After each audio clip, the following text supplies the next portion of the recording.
کہ اب لوگ احتجاج کر رہے ہیں بجلی کے بلوں کے اوپر، تو اس کے اوپر بھی ایف آئی آریں کاٹی جا رہی ہیں۔ یار کوئی حد ہوتی ہے ظلم کی، حد ہوتی ہے۔ اور یقین کریں میں یہ سوچ رہا تھا کہ اگر ہماری اشرافیہ کا یہی رویہ رہا، غریبوں کے گھروں میں بجلی کے بلوں کی صورت میں یہ جو ظلم کے پروانے آپ بھیج رہے ہیں یہ بھیجے جاتے رہے، تو پھر اللہ نہ کرے یہ صورتحال انقلاب فرانس جیسے کسی سانحے پر منتج ہو سکتی ہے۔ اور وہاں پتہ کیا ہوا تھا؟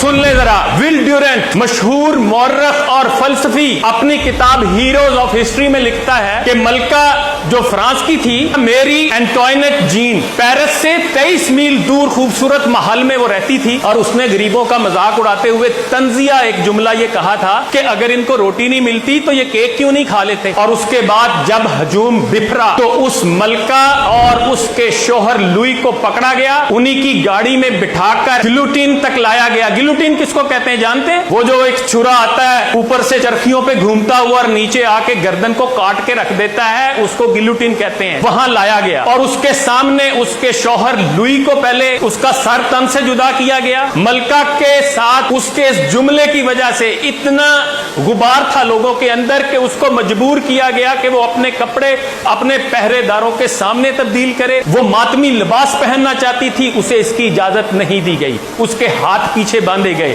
اس کے بال مونڈ دیے گئے، اور اس کو ایک گھاس لے جانے والے کے اوپر بٹھا کر ساتھ جلاد بیٹھا اور اس کو سرے عام رایا گیا۔ 16 اکتوبر 1793 کو 12:15 پر جب اس کو گلوٹین کے نیچے لٹایا جانے لگا تو اس نے کہا مجھے معاف کر دو، میں نے یہ جملہ جان بوجھ کر نہیں کہا تھا۔ لیکن اس کے معافی نہیں ملی، اس کا سر تن سے جدا ہوا، اس کو ایک ایسے گمنام گھڑے میں پھینکا گیا جس کا کوئی نام و نشان نہیں ملا، کیونکہ قبرستان بھر چکے تھے۔ انقلابی جو لوگ تھے وہ مارے جا چکے تھے لاکھوں کی تعداد میں۔ اور اس کے بعد اس کے سر کا فٹ بال بنایا گیا، کئی گھنٹے تک لوگ اس کے سر سے فٹ بال کھیلتے رہے۔ اور یہی نہیں، ایک اور کردار تھا جنرل روحان کا، اس کو بادشاہ نے ذمہ داری دی تھی کہ انقلابیوں کو کچلو، اور اس نے جب لوگوں کو پکڑا، جب وہ موت کے گھاٹ اتارنے لگتا تو لوگ زندگی کی بھیک مانگتے تو آگے سے کہتا احتجاج کیوں کرتے ہو؟ لوگ کہتے ہیں ہم 10 دن سے بھوکے ہیں، ہمارے پاس کھانے کو کچھ نہیں، ہم اس لیے احتجاج کرتے ہیں۔ تو اس نے آگے سے کہا کہ پیرس میں بڑی گھاس ہے، تم گھاس کیوں نہیں کھاتے؟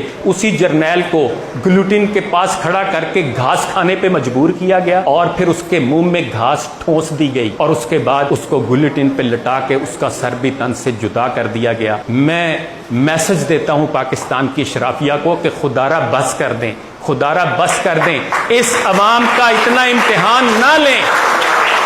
یہ نہ ہو کہ یہ غریب عوام پھر آپ کے گریبانوں تک پہنچے تو آپ کو بھاگنے کو راستہ نہ ملے۔